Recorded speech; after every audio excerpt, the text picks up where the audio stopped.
Hey guys, welcome to digital Gyan. ये हम लोग प्रिंसिपल ऑफ इनहेरिटेंस का लेक्चर नंबर 1 कर रहे हैं। तो लेक्चर नंबर 1 कर रहे हैं, सो आइए लेक्चर में प्रिंसिपल ऑफ इनहेरिटेंस के बारे में हम लोग जानते हैं। तो सबसे पहले इसमें टर्म आता है जेनेटिक्स। क्या टर्म आता है? जेनेटिक्स। तो जेनेटिक्स होता क्या है? स्टडी। क्या होता है? Study of heredity and variation. Study of heredity and variation. तो ये हम लोग का जनरली क्या होता है? जेनेटिक्स होता है। Deals with the study of heredity and variation में आप डेफिनेशन अपने तरीके से कर सकते हो।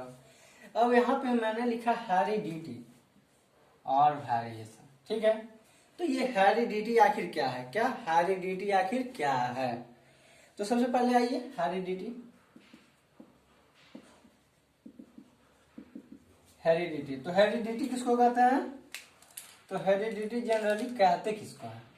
तो ये जो होता है ना, ट्रांसफर ऑफ, क्या कह सकते, transfer of traits from parent to offspring. Okay, क्या ट्रांसफर ऑफ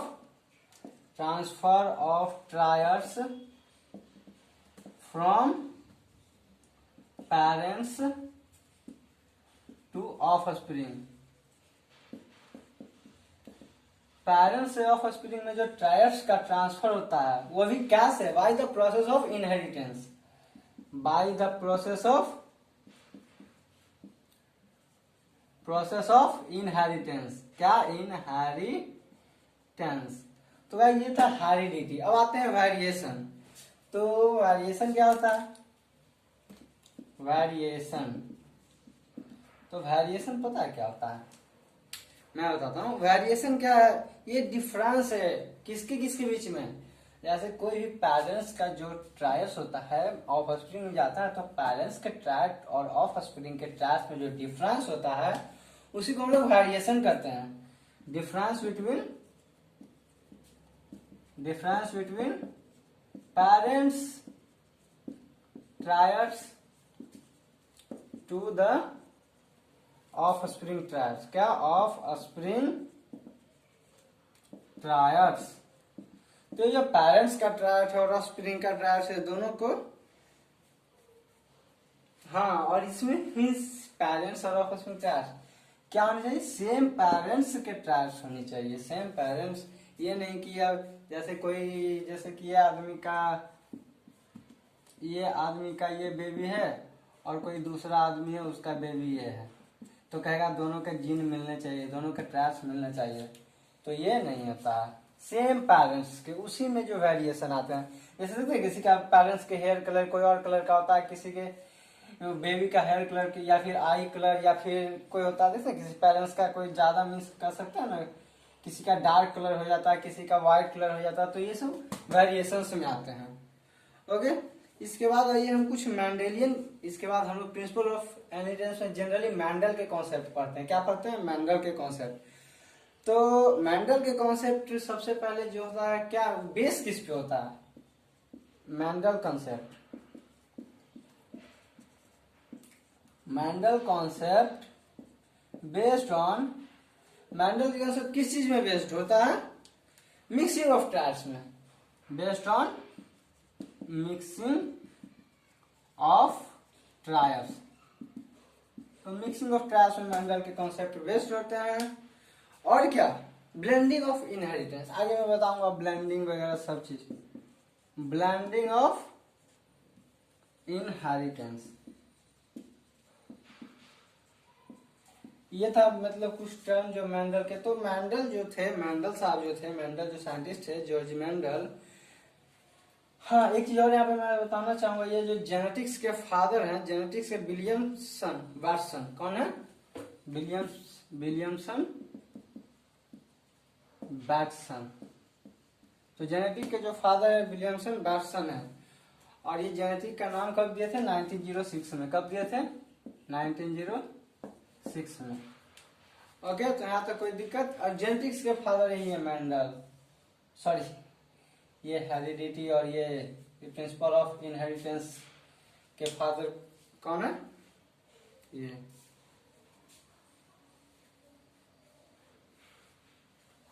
तो यहाँ तक कोई दिक्कत। चलिए हम आगे आते हैं। मैंडल जो साहब थे, मैंडल का जो एक्सपेरिमेंट था,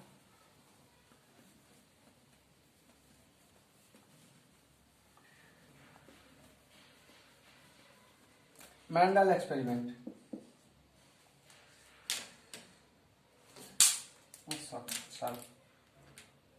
Mendel experiment, Mendel experiment.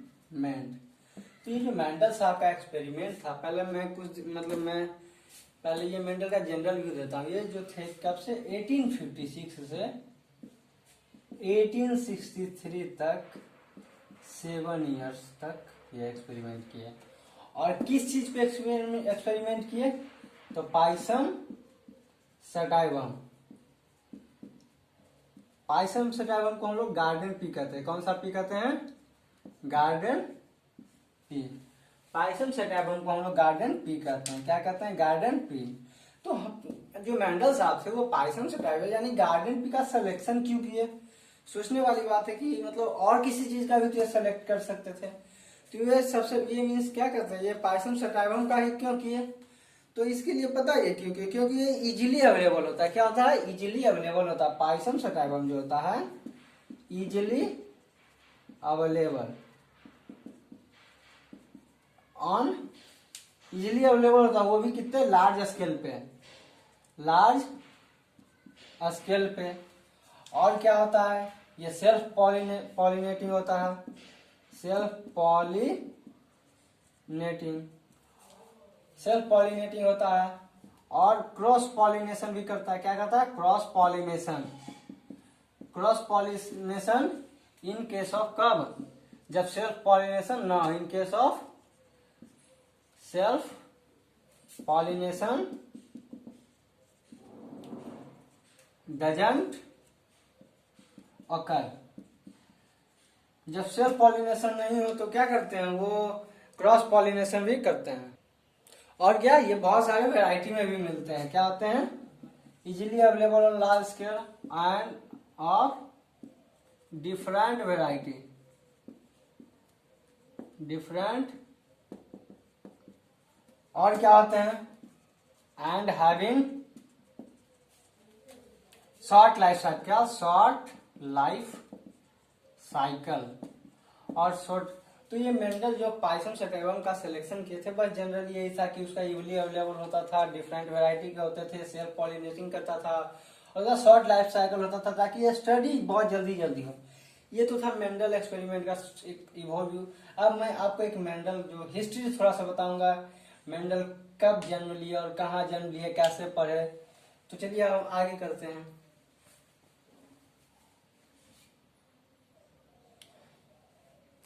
Hey guys, तो चलिए हम लोग आते हैं प्रिंसिपल ऑफ इनहेरिटेंस के मेंडल हिस्ट्री में। किसमें? मेंडल के हिस्ट्री में। मतलब मेंडल कब जन्म लिए और क्या क्या काम किए, कहाँ पढ़ाई किए। तो सबसे पहले मेंडल का जो बर्थ ईयर है 1822, जो कि याद करने की बिल्कुल जरूरत नहीं है बिकॉज एनसीईआरटी में नहीं दिया हुआ है, मैं एक्स्ट्रा बता रहा हूँ। 1822 उनका बर्थ ईयर है और बर्थ ईयर कहाँ? Sicilian village. कहाँ बर्थ ईयर? Sicilian village. उसके बाद 1822 में वो जन्म लिए और फिर 1843 मीन्स में monastery of saint Augustine college join किए। कब? 21 साल की उम्र में। 22 यस 21 साल की उम्र में। उसके बाद वहां से उनको saint of university of Vienna भेज दिया गया, वियना।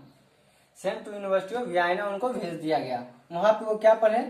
फिजिक्स पढ़े, नेचुरल साइंस पढ़े और फिर वो मैथमेटिक्स पढ़े। मैथमेटिक्स पढ़े, उनको मैथमेटिक्स का इतना कॉन्सेप्ट आ चुका था, वही मैथमेटिक्स का कॉन्सेप्ट लगा के वो क्या किए थे? ये जो हम लोग का ये पी प्लांट का एक्सपेरिमेंट वो पब्लिश किए थे। उसके बाद क्या हुआ कि वो रिटर्न हुए मोनेस्ट्री और वहां पे सब्स्टिट्यूट टीचर के रूप में जो कॉलेज में वो पढ़ते थे मोनेस्ट्री ऑफ सेंट ऑगस्टिन, वहीं पर आके वो टीचर के रूप में बहाल हुए, टीचर के रूप में जॉब करना शुरू किए। उसके बाद वहां पे करते रहे। उसके बाद फिर क्या हुआ? आफ्टर देन 1856 से 1863 7 इयर्स, कितना? 7 इयर्स तक वो काम किए और पी प्लांट एक्सपेरिमेंट को परफॉर्म किए। और उसके 2 साल के बाद वो अपना काम पब्लिश किए, लोगों को बताया कि मैंने ये एक्सपेरिमेंट परफॉर्म किया। मीन्स एक्सपेरिमेंट है भाई, टाइम तो लगता है, तो 2 साल कोई ज्यादा टाइम नहीं है। 2 साल तो में तो हो गया, एक्सपेरिमेंट तो कितने साल तक लगता है। यही है मीन्स वो पी प्लांट सिलेक्शन भी मैंने पीछे बताया ना, पी प्लांट क्यों सिलेक्ट किए थे, उसका कारण यही है कि उसका शॉर्ट लाइफ साइकिल है।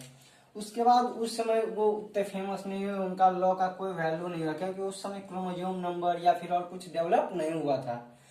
आफ्टर देन इसमें इसमें ये जो लाइन है और ये जो लाइन है एनसीईआरटी का लाइन है, ये रिमेम्बर होना जरूरी है, बहुत जरूरी है। उसके बाद क्या हुआ 1900 में 3 और साइंटिस्ट आए। वो क्या किए, जो मेंडल के वर्क था, जैसे ये सब जो वर्क किए थे पी प्लांट पे, उसी को उन्होंने रीडिस्कवर किया। रीडिस्कवर मतलब वो जो किए थे उस पर फिर से स्टडी किया, उसको डिस्कवर किए, और उसी को इन्हीं तीनों में से एक जो साइंटिस्ट है कार्ल कैरेंस, इसको लॉ, हिज वर्क को कन्वर्टेड इनटू लॉ, क्या किए, converted into law, sorry law मतलब लॉ में कन्वर्ट किया।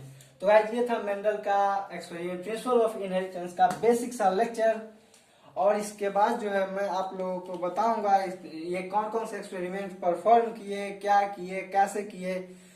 तो गाइस ये था आपका बेसिक सा लेक्चर। इसको जो पसंद आया तो आगे लाइक करिए, सब्सक्राइब करिए, शेयर करिए। Thank you.